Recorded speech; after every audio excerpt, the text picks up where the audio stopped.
Okay, as an example of a quantity that we really need to think about in terms of a logarithmic scale, because most of our perceptions are on something very close to a logarithmic scale. Okay, so let's say we have a sound source here. Okay, so this is a speaker, and we're in a very large room, let's say 10 miles by 10 miles by 10 miles. And the speaker's kind of in the middle of that room. Then, the closer we are to the speaker, as we know, the louder it's going to sound. And we assume the speaker emits its power equally in all directions. In that case, the sound is going to spread out over concentric spheres. So I've got 3 concentric spheres here. Okay, all the energy, or all the energy that was produced, I'm going to kind of confuse power and energy just so I don't have to get too technical. Power is the amount of energy per unit of time. Okay, energy is just energy. But the energy that comes off of this thing will be out here after a certain length of time, and then after an equal length of time it'll be out here twice as far, spread out over a bigger sphere. And then after 3 units of time it'll be out here, spread out over an even bigger sphere.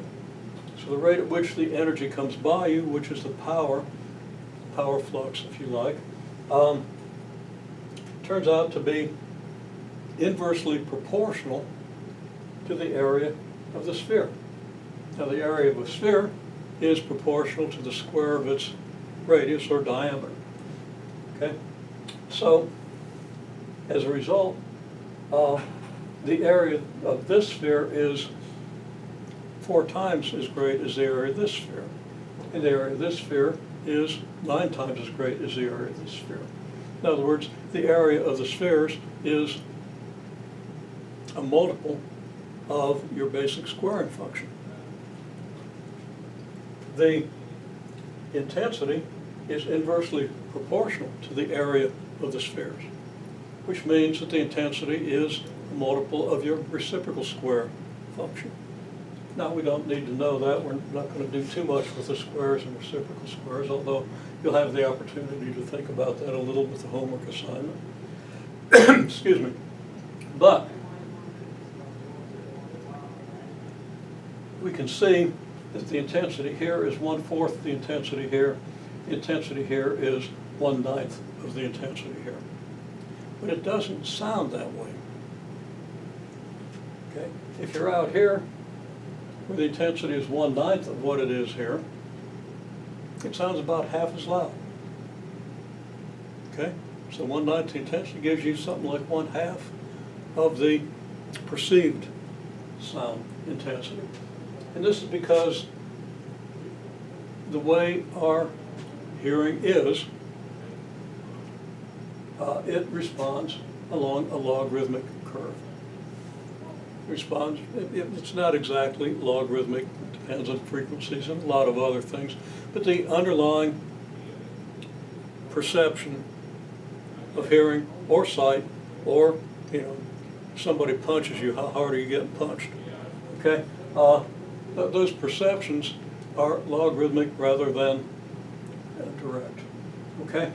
So, here I have a graph of P, which is perception. And here, I, intensity. Think of the sound again in watts per square meter.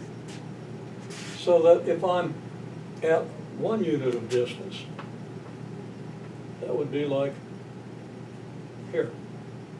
2 units of distance, 3 units of distance. Now, at 1 unit of distance, here's my perception. At 2 units of distance, here's my perception. Clearly, this is not twice as great as this. And of course, we can see that the curve is concave downward. Okay? Then here at 3 units of distance,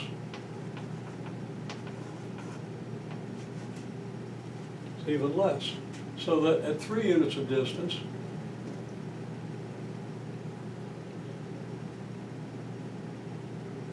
our perception is not 3 times what we have here, okay? The perception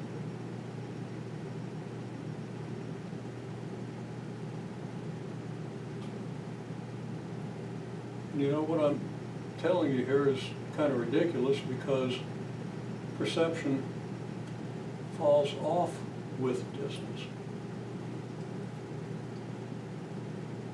So we have to start this all over. Gee, that was a great explanation too. I might keep it anyway, but let's correct what I just did.